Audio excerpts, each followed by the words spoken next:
L'hypertension artérielle est l'un des principaux facteurs de risque de maladies cardiovasculaires graves, comme l'infarctus du myocarde ou l'accident vasculaire cérébral. On la qualifie de tueur silencieux car elle ne s'accompagne d'aucun symptôme. Un tiers de la population adulte serait concernée, soit 10 à 15 millions de Français. On parle d'hypertension lorsque la pression exercée par le sang sur la paroi des artères est trop forte et son diagnostic est établi pour une tension égale ou supérieure à 14,9 au cours de 3 consultations successives étalées sur 3 à 6 mois. Le professeur Xavier Jeunemaître fait un point pour nous sur les traitements, leurs limites et sur les pistes de recherche prometteuses. L'hypertension artérielle se traite par différents moyens, des moyens de réduction des facteurs de risque associés, tels le poids, qui est un facteur de risque important d'hypertension artérielle, et aussi par différents outils médicamenteux. Il y a plusieurs classes de médicaments que l'on peut donner au fur et à mesure chez le patient, voir ceux qui sont tolérés, ceux qui ne sont pas tolérés, et voir si effectivement ils font abaisser la pression artérielle avec une bonne tolérance, puisque ce sont des traitements qui nécessitent d'être pris toute la vie.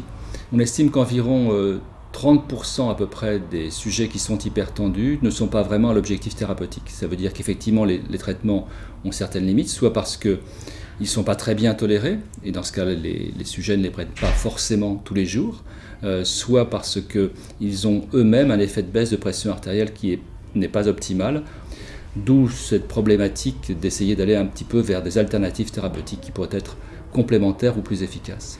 Alors, une des pistes prometteuses les plus importantes dans le traitement de l'hypertension artérielle qui a eu lieu au cours des dernières années, c'est ce qu'on appelle la dénervation rénale. Le principe est de mettre un petit cathéter dans les artères des reins, de façon à brûler en quelque sorte l'innervation des reins et de faire baisser la pression artérielle par des mécanismes complexes qu'on ne peut pas directement synthétiser en une phrase. Ce traitement est remarquablement efficace chez quelques patients, pas du tout chez d'autres, il y a une assez grande hétérogénéité.